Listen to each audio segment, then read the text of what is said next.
नमस्कार बच्चों। आज हम पढ़ने वाले हैं पहला चैप्टर जिसका नाम है ओवरव्यू ऑफ डीसी सर्किट्स, यानी डायरेक्ट करंट सर्किट्स जो होती हैं उसके बारे में पढ़ेंगे। उसमें क्या कंपोनेंट्स होते हैं, क्या मेन टर्म्स होते हैं और उसका एप्लीकेशन कैसे होता है, उसके बारे में डिटेल अध्ययन करेंगे। तो पहला जो चैप्टर है उसके जो मेन पार्ट्स हैं वो जान लेते हैं। इसमें हम जानेंगे इलेक्ट्रिक करंट के बारे में कि इलेक्ट्रिक करंट या विद्युत धारा क्या होती है, इलेक्ट्रोमोटिव फोर्स क्या होता है, पोटेंशियल डिफरेंस या वोल्टेज क्या होता है, ओम का नियम क्या है और ओम के नियम की लिमिटेशन या उसकी कमियां क्या हैं। फिर हम जानेंगे कि वो कौन से फैक्टर्स हैं जो रेजिस्टेंस के मान को प्रभावित करते हैं।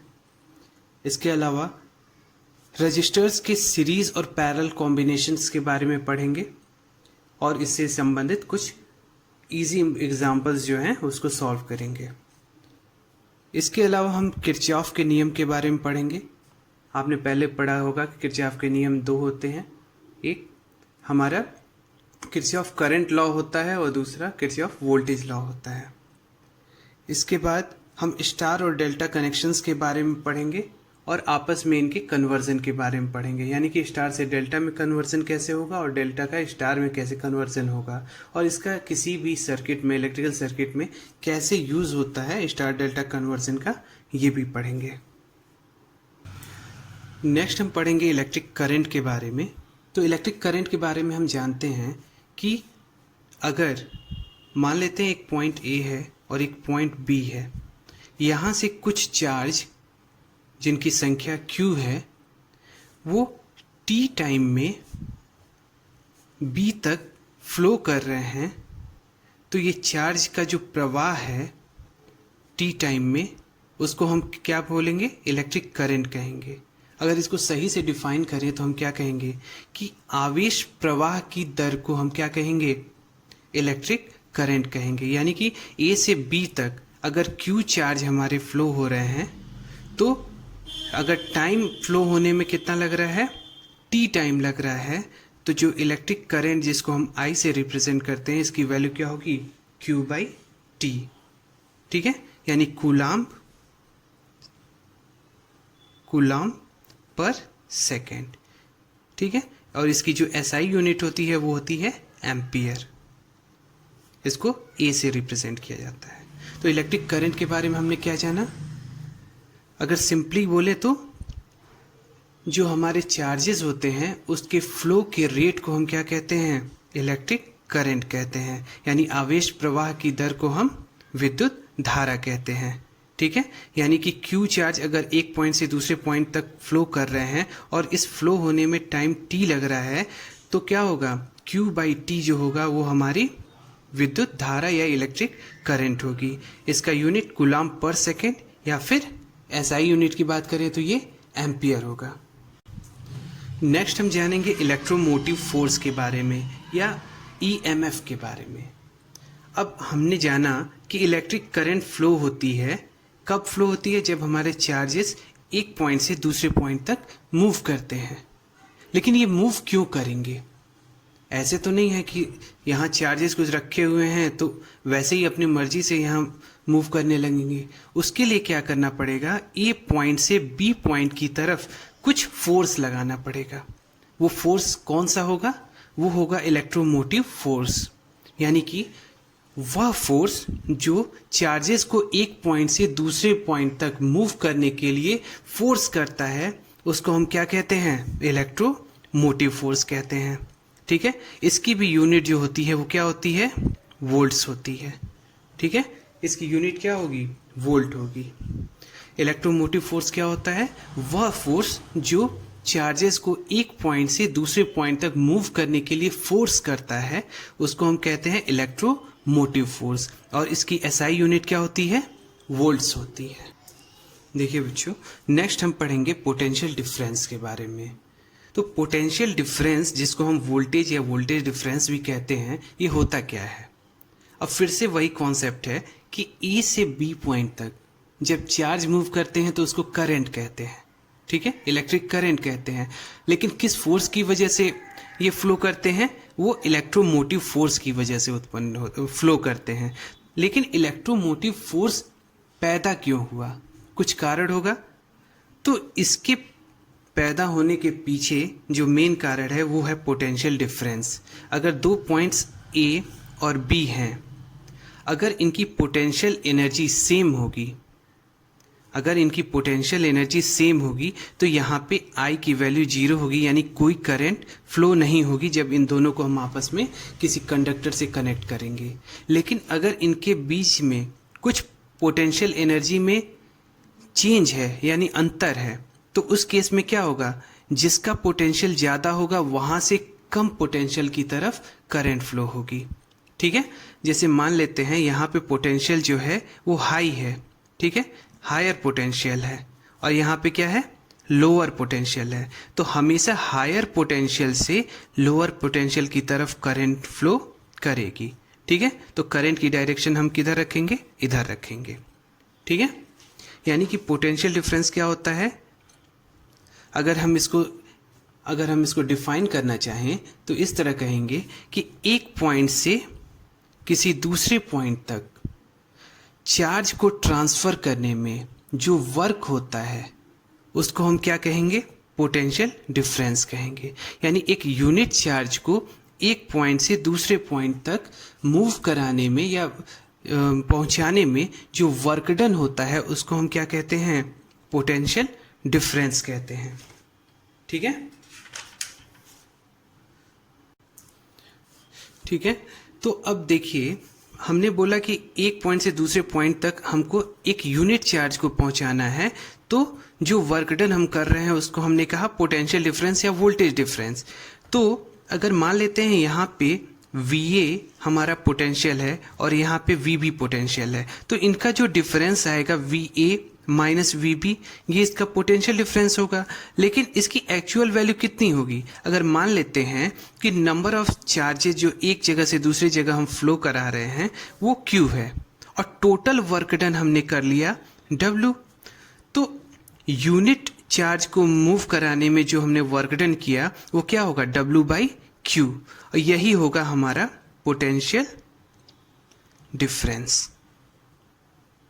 ठीक है, यानी कि यूनिट चार्ज को एक पॉइंट से दूसरे पॉइंट तक मूव कराने में हमने जो वर्क डन किया उसको हम क्या कहेंगे? वर्क डन यानी जो कार्य किया हम उसको उन दोनों पॉइंट्स के बीच का पोटेंशियल डिफरेंस कहेंगे। ठीक है, इसकी यूनिट्स क्या होती है? वोल्ट्स होती है, जिसको हम V से रिप्रेजेंट करते हैं। देखिए, अब हम क्या करते हैं, इससे संबंधित कुछ न्यूमेरिकल्स कर लेते हैं। ठीक है, पहला क्वेश्चन दिया हुआ है कि 5 कूलम्ब चार्ज को अगर 2 सेकेंड में A से B तक पहुंचाया जाता है या मूव किया जाता है तो करंट की वैल्यू क्या होगी? इसमें दिया हुआ है कि 5 कूलम्ब चार्ज, हमको पता है कि I की वैल्यू होती है Q/T। अगर टोटल जो चार्ज है वो 5 कूलम्ब है, ठीक है, और समय कितना लग रहा है? 2 सेकेंड। ठीक है, तो हमारा करंट की वैल्यू क्या होगी? हमारी करंट की वैल्यू होगी 5/2 यानी कि 2.5 एम्पियर या फिर 2.5 कूलम्ब पर सेकेंड। ठीक है, तो ये हमारी कितनी करंट की वैल्यू आएगी? 2.5 एम्पियर। इसी तरह दूसरा क्वेश्चन दिया हुआ है, यदि 5 कूलम्ब चार्ज A से B तक मूव कराने में 50 जूल वर्क होता है तो पोटेंशियल डिफरेंस क्या होगा? तो हमको पोटेंशियल डिफरेंस का वैल्यू पता है। हमको पोटेंशियल डिफरेंस क्या होता है? पोटेंशियल डिफरेंस होता है work done divide by charge. ठीक है, तो वर्क डन हमारा कितना है? 50 जूल है, और कितने चार्ज मूव हो रहे हैं? 5 कूलम्ब। तो यहाँ पे कितना हो जाएगा? 10 वोल्ट आएगा आंसर। ठीक है, क्वेश्चन फिर से समझ लीजिए। पहले में I की वैल्यू Q/T, टोटल कितने चार्ज मूव कर रहे हैं? 5 कूलम्ब, और कितने सेकेंड में? 2 सेकेंड में, तो 2.5 एम्पियर आपका आंसर आ गया। इसी तरह सेकेंड क्वेश्चन में क्या है? 5 कूलम्ब चार्ज A से B तक मूव कर रहा है और इसके दौरान 50 जूल वर्क डन हो रहा है। तो पोटेंशियल डिफरेंस निकालना है, तो पोटेंशियल डिफरेंस क्या होगा? W/Q यानी 50/5 यानी कि 10 वोल्ट। हमारा पोटेंशियल डिफरेंस आ गया। नेक्स्ट हम पढ़ेंगे ओम के नियम के बारे में या ओम्स लॉ के बारे में।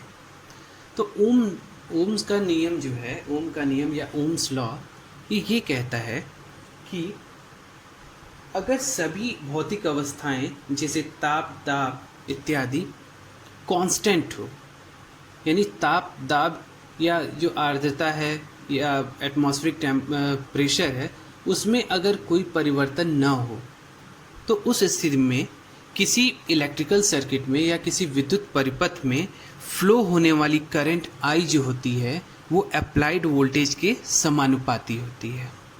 ठीक है, यानी किसी चालक में बहने वाली धारा उसके चालक के अक्रॉस लगाए गए पोटेंशियल डिफरेंस या वोल्टेज डिफरेंस V के समानुपाती होती है। ठीक है, यानी I जो होगा वो क्या होगा, डायरेक्टली प्रोपोर्शनल V होगा। ठीक है, इसको हम कह सकते हैं V जो है वो डायरेक्टली प्रोपोर्शनल किसके है, I के है। ठीक है, अगर हम इन दोनों को बराबर करना चाहें तो क्या करना पड़ेगा, एक प्रोपोर्शनैलिटी कांस्टेंट चाहिए, उसको हम डिनोट करेंगे R से।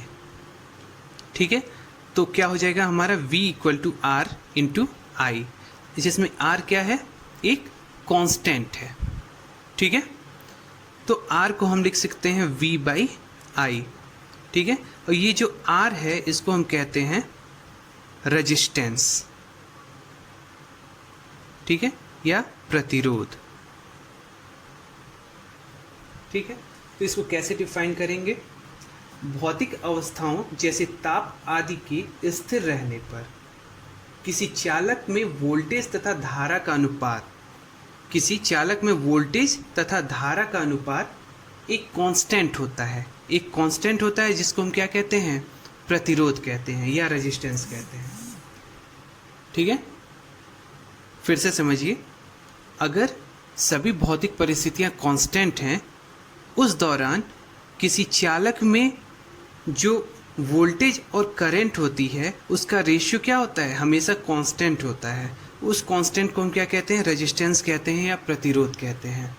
वास्तव में प्रतिरोध क्या होता है, किसी भी चालक का वह गुण होता है जो कि उससे होकर फ्लो होने वाली करंट का अपोज करता है। यानी कि किसी भी चालक पदार्थ का वह गुण जिसके कारण वह खुद से होकर करंट फ्लो होने का अपोज करता है या विरोध करता है, उसको हम क्या कहते हैं, रेजिस्टेंस कहते हैं। ठीक है, इसका यूनिट जो होता है ओम होता है। ठीक है, और इसको इस तरह से रिप्रेजेंट करते हैं। ठीक है, रेजिस्टेंस की यूनिट क्या होती है, ओम होती है, और इसको इस सिंबल से रिप्रेजेंट किया जाता है। ठीक है, बात करेंगे अब हम ओम्स लॉ के लिमिटेशंस की। तो इसके दो मेन लिमिटेशंस होते हैं। पहला लिमिटेशन ये होता है कि जो ओम का नियम है, ठीक है, वो हमेशा बाइलेटरल जो एलिमेंट्स हैं या बाइलेटरल जो नेटवर्क होती है या सर्किट होती है उसी में वर्क करता है। ये यूनिलैटरल एलिमेंट्स के लिए वर्क नहीं करता है। ठीक है, जो यूनिलैटरल एलिमेंट्स होते हैं जैसे डायोड, उसके लिए ये वर्क नहीं करता है। बाइलेटरल एलिमेंट्स का मतलब जैसे आपका रेजिस्टेंस हो गया, इंडक्टेंस हो गया, कैपेसिटेंस हो गया, ये सब क्या होते हैं, बाइलेटरल एलिमेंट्स हैं। यूनिलैटरल एलिमेंट्स मतलब जैसे डायोड हो गया, ट्रांजिस्टर हो गया, ये सब क्या हैं, ये हमारे यूनिलैटरल एलिमेंट्स हैं।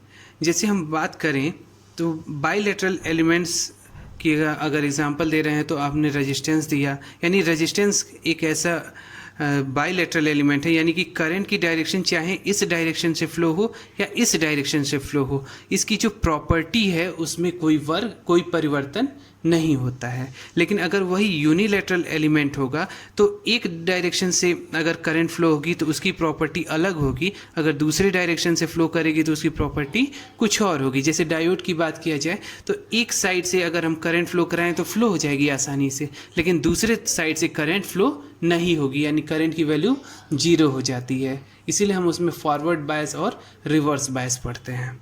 ठीक है, यानी कि जो इसकी लिमिटेशन की बात करें तो ये जो हमारा ओम्स लॉ है वो यूनिलैटरल सर्किट या यूनिलैटरल एलिमेंट्स के लिए वर्क नहीं करता है, उन पर अप्लाई नहीं होता है। एग्जाम्पल की बात करें तो डायोड एक ऐसा एग्जाम्पल है जो कि यूनिलैटरल एलिमेंट है और बाईलैटरल एलिमेंट्स पे ये वर्क करता है। ठीक है, तो बाईलैटरल के एग्जाम्पल क्या है हमारे, रेजिस्टेंस, कैपेसिटेंस और इंडक्टेंस। ठीक है, दूसरा क्या होता है, ये नॉन लीनियर जो एलिमेंट्स होते हैं, ठीक है, उस पे वर्क नहीं करता है। ये लीनियर जो एलिमेंट्स होते हैं उसके लिए तो सही है, ओम्स लॉ उस पे अप्लाई हो जाता है, लेकिन नॉन लीनियर एलिमेंट्स जो होते हैं उस पे ये वर्क नहीं करता है। लीनियर एलिमेंट्स का मतलब ये है ऐसे एलिमेंट्स जिसमें वोल्टेज और करंट, जो वोल्टेज और करंट होते हैं वो हमेशा क्या होते हैं, समानुपाती होते हैं। अगर वोल्टेज अगर आपका इंक्रीज़ कर रहा है तो करंट भी उसी रेशियो में इंक्रीज़ होगा, अगर वोल्टेज डिक्रीज़ कर रहा है तो करंट भी उसी रेशियो में डिक्रीज़ होगा। लेकिन नॉन लीनियर एलिमेंट्स में ऐसा नहीं होता है। जो नॉन लीनियर एलिमेंट्स होते हैं उसमें क्या होता है कि जो भी हमारा मटेरियल होता है उसकी प्रॉपर्टीज़ जो होती हैं वोल्टेज और करंट में परिवर्तन होने पर परिवर्तित हो जाती हैं। ठीक है, जबकि लीनियर एलिमेंट्स में ऐसा नहीं होता है। वोल्टेज या करंट में अगर कोई परिवर्तन भी होता है तो हमारा क्या है, जो उसकी प्रॉपर्टीज़ हैं यानी जो उसका गुण है वो परिवर्तित नहीं होता है। जैसे मान लीजिए बल्ब का जो हमारा फिलामेंट होता है या तंतु होता है, उसमें क्या होता है कि जब हम करंट फ्लो कराते हैं तो स्टार्टिंग में ग्लो करता है, लेकिन जैसे जैसे तापमान बढ़ता है जो फिलामेंट का रेजिस्टेंस होता है वो क्या होता है, धीरे धीरे इंक्रीज़ हो जाता है। इसकी वजह से रेजिस्टेंस इंक्रीज़ होने से क्या होता है, जो हमारा वोल्टेज और करंट होता है उसका रेशियो जो होता है वो अब कांस्टेंट नहीं होता है। यानी ऐसे नॉन लीनियर एलिमेंट्स में अगर हम यहाँ पे मान लीजिए करंट शो कर रहे हैं, यहाँ पे वोल्टेज शो कर रहे हैं, तो जो इसका ग्राफ बनेगा वो इस तरह नहीं बनेगा। अगर लीनियर ग्राफ है, लीनियर एलिमेंट है तो एकदम सीधी लाइन बनेगी, लेकिन अगर नॉन लीनियर है तो या तो वो इस तरह बनेगा या फिर इस तरह बनेगा। ठीक है, तो लिमिटेशन की बात करें तो ये सिर्फ बाईलैटरल एलिमेंट्स पर वर्क करेगा। ठीक है, यूनिलैटरल एलिमेंट्स पे वर्क नहीं करेगा और नॉन लीनियर एलिमेंट्स पे वर्क नहीं करेगा। ठीक है, ओम्स लॉ की ये दो लिमिटेशंस हो जाती हैं। क्लियर है? आज के लेक्चर में हमने जाना करंट क्या होती है, ठीक, पोटेंशियल डिफरेंस क्या होता है, ईएमएफ क्या होता है, इसके अलावा ओम्स लॉ क्या होता है और इसकी लिमिटेशंस क्या होती हैं। ठीक है, ये हमने 5 टॉपिक पढ़े हैं। फर्स्ट चैप्टर के बाकी चैप्टर्स जो बाकी टॉपिक्स हैं वो अगले लेक्चर में पढ़ेंगे। Thank you.